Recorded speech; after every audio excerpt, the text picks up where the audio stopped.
السلام علیکم ورحمۃ اللہ وبرکاتہ۔ کیسے ہیں حضرات؟ امید کرتا ہوں کہ میرے تمام بہن بھائی خیریت سے ہوں گے، عافیت سے ہوں گے۔ تو آج میں آپ حضرات کے لیے ایک بہت ہی بہترین عمل لے کر آیا ہوں، بہت ہی بہترین جو ایک وظیفہ ہے جو میں آپ حضرات کے لیے لے کر آیا ہوں۔ وظیفہ صلاۃ الحاجات، مطلب آپ کی کوئی بھی جائز حاجت ہے اس کے لیے آپ نے نماز پڑھنی ہے۔ السلام علیکم ورحمۃ اللہ وبرکاتہ۔ کیسے ہیں حضرات؟ امید کرتا ہوں کہ میرے تمام بہن بھائی خیریت سے ہوں گے، عافیت سے ہوں گے۔ تو آج میں آپ حضرات کے لیے ایک بہت ہی بہترین عمل لے کر آیا ہوں، بہت ہی بہترین جو ایک وظیفہ ہے جو میں آپ حضرات کے لیے لے کر آیا ہوں۔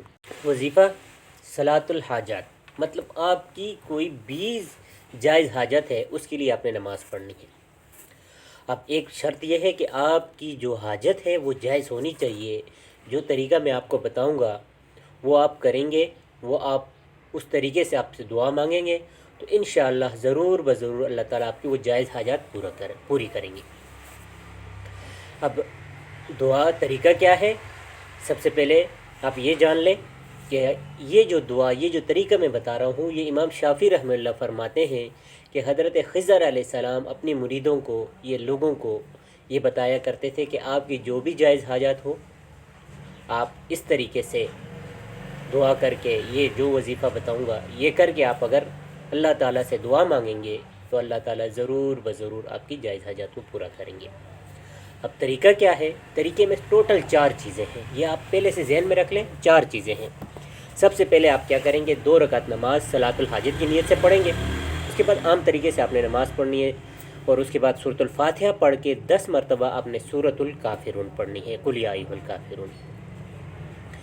پھر اس کے بعد تو یہ آپ کی 1 رکعت پوری ہو جائے گی۔ جب آپ پھر دوسری رکعت کے لیے کھڑے ہوں گے، دوسری رکعت میں آپ نے سورۃ الفاتحہ کے بعد سورہ اخلاص 10 مرتبہ پڑھیں گے۔ یہ ہو گئی 2 چیزیں جو نماز کے اندر ہے۔ پھر آپ نے عام روٹین سے جو نماز پڑھتے ہیں سلام پھیر لینا ہے۔ پھر آپ نے سلام کے بعد 2 چیزیں اور کرنی ہے۔ جیسے آپ سلام پھیر لیں گے، آپ 10 مرتبہ آپ پڑھیں گے سبحان اللہ والحمد للہ ولا الہ الا اللہ واللہ اکبر۔ یہ ہوگی 3 چیزیں۔ پھر اس کے بعد چوتھی چیز ہے اللہم ربنا آتنا فی الدنیا حسنۃ وفی الآخرۃ حسنۃ وقنا عذاب النار۔ 10 مرتبہ آپ نے یہ پڑھنا ہے۔ جب آپ 10 مرتبہ یہ پڑھ لیں گے تو اس کے بعد آپ نے دعا کرنی ہے۔ اب دعا کے لیے ایک بہترین طریقہ میں جو آپ کو بتاؤں گا، جو حدیث میں آتا ہے کہ جب بندہ دعا کرتا ہے اور اس میں شروع اور آخر میں درود شریف نہیں پڑھتا تو اس کی دعا زمین اور آسمان کے درمیان میں اٹکی رہتی ہے۔ تو آپ یہ طریقہ یہ کریں گے، جب آپ نماز کے بعد یہ وظیفہ کر کے فارغ ہوں گے، آپ سب سے پہلے ہاتھ کے لیے جب دعا کے لیے ہاتھ اٹھائیں گے تو دعا میں سب سے پہلے آپ طریقہ جو ہے وہ یہ ہے کہ آپ یہ کریں کہ الحمدللہ رب العالمین الرحمن الرحیم، یہ سورۃ الفاتحہ پڑھیں۔ پھر اس کے بعد اللہ تعالیٰ کے پیارے پیارے ناموں سے انہیں یاد کریں جو آپ کو آتے ہیں، 1 ہیں، 2 ہیں، 3 ہیں، کیونکہ یہ نام تقریباً یا اللہ، یا رحمان، یا رحیم، یہ ہر کسی کو آتے ہیں۔ پھر اپنی عاجزی، پھر جو ہے نا اللہ تعالیٰ کی تعریف ہو جائے، پھر اس کے بعد آپ نے درود شریف پڑھنا ہے۔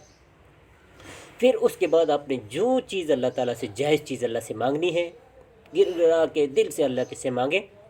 پھر اس کے بعد جب دعا ختم کرنے لگیں گے تو پھر آپ نے دوبارہ درود شریف پڑھنا ہے اور اپنی دعا کو ختم کرنا ہے۔ تو چند دن آپ انشاءاللہ یہ کام کریں گے تو انشاءاللہ ضرور بضرور اللہ تعالیٰ آپ کے تمام جائز حاجت کو پورا کریں گے۔ یہ تھا بہت بہترین وظیفہ، بہت بہترین۔